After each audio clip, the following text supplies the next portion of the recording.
Mga apo. Oo, yung pinaka-namimiss niya. What about the performance of your vice mayor na apo din? Yeah, ma'am. Ay, tatawid pa pala tayo. Oh, wait. Oo, Teka lang po. Sorry. Sir, what about the performance of your vice mayor na apo din niya? Was that no, just ask about Davao in general. How is it? Sabi ko, wala, it's okay. Relatively, could be better than anywhere else in the Philippines. So, yun. Sir, what about the Marcos administration, yung feud with your family? Was that also brought up? No, kasi wala eh. Wala na kaming pinag-usapang ganun.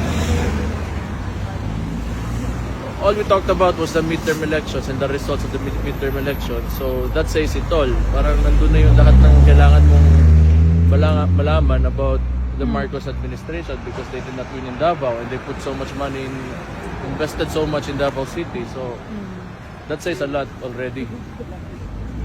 He's not yet looking at the 2028.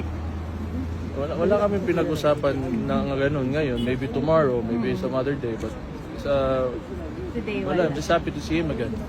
And what was your impression? Pumayat ba?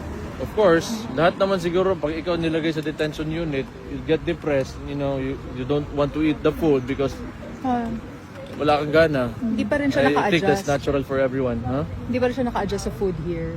It's not the food, it's the situation that it's in.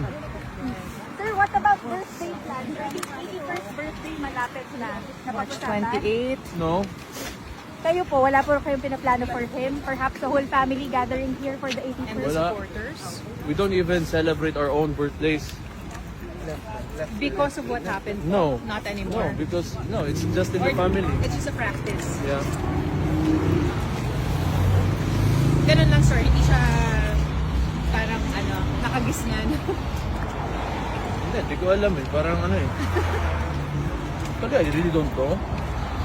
You just don't see the need for it. Ako, Mayor, were you able to talk about the decision of your sister? wala.